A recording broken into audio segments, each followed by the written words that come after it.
телефону жарылганынын айынан Кытайда 12 жашар бала реанимацияга түшүп, 5 сааттык операция болду.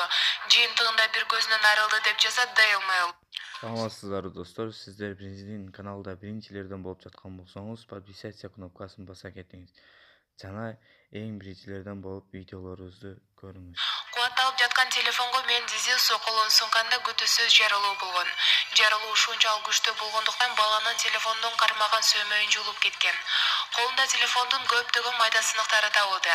Бала ооруканага түшкөн. Дарыгерлердин сөзүндө алган жаракаттарынын айынан оң көзү такыр көрбөй калган. Жарат алган көзүнөн да көптөгөн сыныктар алынган. Айтмакчы, кеп болуп жаткан мобилдик телефон Кытайдан жасалган. Чыгарылган фирмасы Huatang.